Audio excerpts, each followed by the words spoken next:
समस्त face Lord प्रभु जीशु आमान को सकाल समय से आमान को साहाଯ୍य कले सकाल समय प्रभु आमान को आशीर्वाद कले से आसतु आम प्रभु को धन्यवाद करवा आसतु मैंने आखि बुझी प्रभु को धन्यवाद करवा। सर्वस्थ पिता तुमको धन्यवाद करुछु तुमरी पूजा प्रशंसा करुछु बा ए सकाल समय देछ तुमको धन्यवाद देछु तुमरी प्रभु आराधना करिबु तुमरी पूजा प्रशंसा करिबु तुमरी वाक्य कहबु तुम मान समस्त तुम आशीर्वाद कर और दयामय जीशु तुम मान आशीर्वाद कर राजा ये समस्त मेडिकल रे बंदीशाला रे ओ यात्रा पथरे ओ तुम सेवारे अनेक अनेक जगार अच्छा से समस्त तुम जीशु को नाम तुम आशीर्वाद कर और दयामय जीशु तुमको धन्यवाद दे से सकाल समय समस्त को अनुग्रह दिन अनुग्रह समय अनुग्रह मिलो बोली प्रार्थना करुच राजा धन्यवाद राजा इस सकाल समय प्रार्थना तुम शुण रही धन्यवाद राजा प्रभु जीशु ख्रीष्ट को नाम मांगुछ पिता आमेन।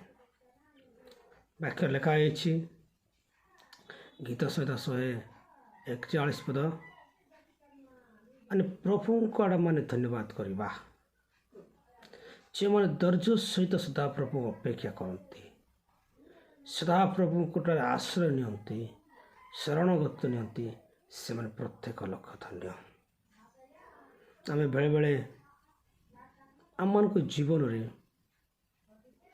आम माने बेले बेले आश्रय खोजी था आम जो निराश हो हताश हो से माने भांगी पड़ी था कि ईश्वर वाक्य लिखा जाइए तुम्हें भय कर ना मो तुम संगे अच्छी तुम निराश बेले दुख बेले क्लेश बेले संकट बेले तुम मान को संगे अच्छी आ तुम्हें डाक तुमको उत्तर दे परमेश्वर मुटे लॉर्ड आम भूली जाई अनेक आम उणा पड़ी अच्छी प्रभु गोटारे जिते बड़े समस्या पड़ू परिस्थिति पड़ू अनेक विषय पड़ू से प्रभु आमान को पासरी न जाते पासरी नथिबे पासरी न जाती पासरी जीवे नहीं प्रिय मंडली आम सदा प्रभु कोटारे साधु देवा दरकार सुग्रा हेबा दरकार ताले से आमान को आशीर्वाद करेंगे आमान को जीवन में अनेक ताड़ना अपमान परिवेद परिस्थिति परिवेद मनुष्य जीवन में आसीपे कि ईश्वर वाक्य लिखा जाए तुम्हें भय करना मैं तुम संगे अच्छी तुम्हें चिंता करो ना समस्त विषय तुम मोटार पुख तो समस्त विषय तुम मान वास्तव में जिते प्रेममय जीशु मान को सांत्वना देते आम मैंने बेले बेले मनुष्य उपर आम निर्भर रखुचु भाई उपर निर्भर रखुचु माँ पर निर्भर रखुचु पिला मान उपर निर्भर रखुचु बेले बेले अनेक लोक मध्य माने विश्वास रखुचु कि बाइबल लिखाई जन पुस्तक 1 पर्व 12 पदरे मात्र जिते लोक ग्रहण कले अर्थात जो मैंने नाम विश्वास कले से समस्त जन को ना दी जन को ना मोर बापा मोर माँ अजा आई जितकी भी अच्छा आम बंधुवर्ग समस्त से ईश्वर संतान होने मत अधिकार देते से अधिकार आम पाइछु डरवा नहीं क्लांत होगा नहीं विशृंखल होगा नहीं इे सियाड़े होगा नहीं से ईश्वर वाक्य कहूँ तुम भय कर ना प्रेज लॉर्ड तो आम मैंने बेले बेले भय करुच्छू विपद पड़े भय करुच्छू आपद आसिले भय करुच्छू निराश जड़े रही एकला रही भय करुच्छू ଆବେଳେ ଗହଳି ମଧ୍ୟରେ ଭୟ କରୁଛୁ, କିନ୍ତୁ ବାକ୍ୟ ଲେଖା ହେଇଛି ତୁମେ ଭୟ କର ନାହିଁ। ସେଦିନ ଜିରିହରେ ଅନେକ ଲୋକମାନେ ଯାଉଥିଲେ, ସମସ୍ତଙ୍କର ଆବାଜ ଶୁଣାଯାଉଥିଲା। କିନ୍ତୁ ସେ ଗୁପ୍ତରେ ପଚାରିଲେ, ଏ ବାଟ କିଏ ଯାଉଅଛନ୍ତି? ତାଙ୍କର ଶିଷ୍ୟମାନେ କହିଲେ, ଏଇ ବାଟ ଦେଇ ନାଜାତ ଯୀଶୁ ଯାଉଅଛନ୍ତି। ସେ ଚିନ୍ତା କଲା ନା, ଏତେ ଗହଳି ଲୋକମାନେ ଅଛନ୍ତି, ଗହଳି ମଧ୍ୟରେ ମୁଁ ଅଛି, ମୁଁ ଯଦି ଡାକ ପକାଇବି, ମୁଁ ଯଦି ହାଲା କରିବି, କିଏ ଶୁଣିବେ ମୋ କଥା ଏତେ ଗହଳିରେ?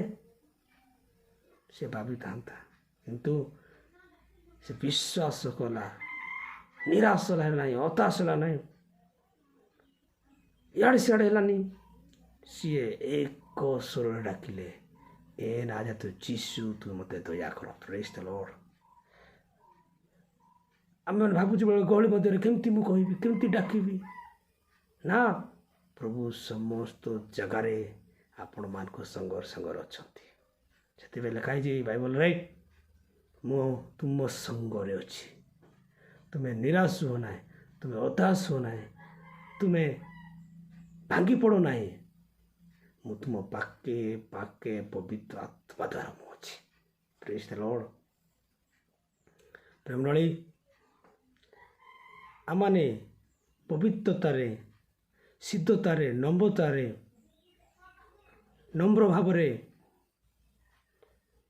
ପ୍ରଭୁଙ୍କୁ ଆମମାନେ ଭୟ କରିବା ଶିଖିବା।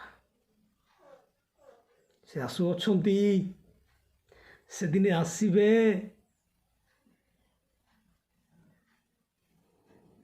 ଯେଉଁମାନେ କୁକର୍ମ କରିଅଛନ୍ତି, କୁଫଳ କରିଅଛନ୍ତି, କେମିତି ବଞ୍ଚି ଅଛନ୍ତି, ସେମାନେ, ମୁଁ ବା ଆପଣମାନେ ସମସ୍ତେ ତାଙ୍କୁ ସମ୍ମୁଖରେ ଛିଡ଼ାଇବାକୁ ପଡ଼ିବ। ପ୍ରିୟମଣ୍ଡଳୀ, ସେଥିପାଇଁ ଈଶ୍ୱରଙ୍କର ବାକ୍ୟ ଲେଖା ଅଛି, ସମସ୍ତଙ୍କର କର୍ମ ଅନୁସାରେ ମୁଁ ଫଳ ଦେବାକୁ ଆସୁଅଛି।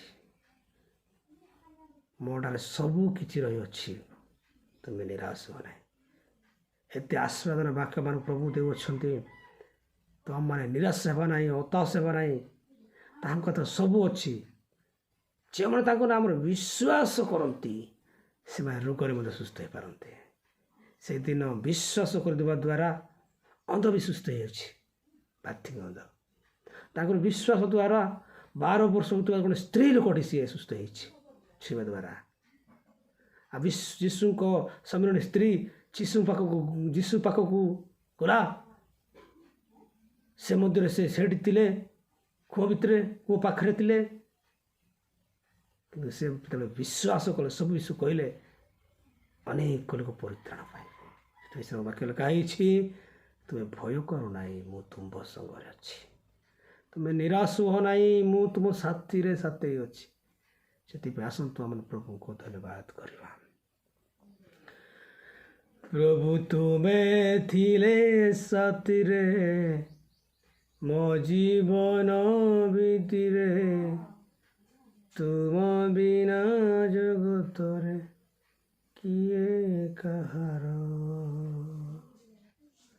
ଯିଶୁ ତୁମେ ଥିଲେ ସାଥିରେ, ମୋ ଜୀବନ ଭିତରେ, ତୁମ ବିନା ଜଗତରେ କିଏ କାହାର।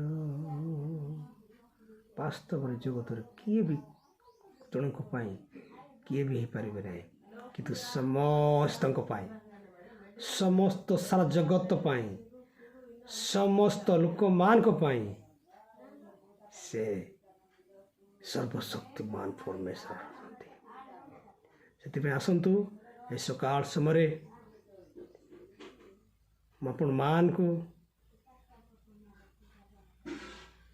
ସମସ୍ତଙ୍କୁ ମୁଁ କହୁଅଛି, ନିର୍ଭର ରଖିବା ପ୍ରଭୁଙ୍କଠାରେ, ଶରଣଗତ ହେବା ପ୍ରଭୁଙ୍କଠାରେ। ଯେଉଁମାନେ ଶରଣଗତ ହେଉନ୍ତି, ସେମାନେ ପ୍ରତ୍ୟେକ ଲୋକ ଧନ୍ୟ। ସେଥିପାଇଁ ଏ ଅଳ୍ପ ବାକ୍ୟ, ସକାଳ ସମୟର ବାକ୍ୟ ପ୍ରଭୁ ଆପଣମାନଙ୍କୁ ସମସ୍ତଙ୍କୁ ଆଶୀର୍ବାଦ କରନ୍ତୁ। ଯଦି ଆପଣମାନେ ଭଲ ଲାଗିଲା, ଆପଣ ସେୟାର କରନ୍ତୁ, କମେଣ୍ଟ କରନ୍ତୁ, ସବସ୍କ୍ରାଇବ୍ କରିକି ସୁବଳ KRM ଅଫିସିଆଲକୁ ଆପଣ ଚର୍ଚ୍ଚ କରନ୍ତୁ। ଧନ୍ୟବାଦ। ପ୍ରେଜ୍ ଦ ଲର୍ଡ।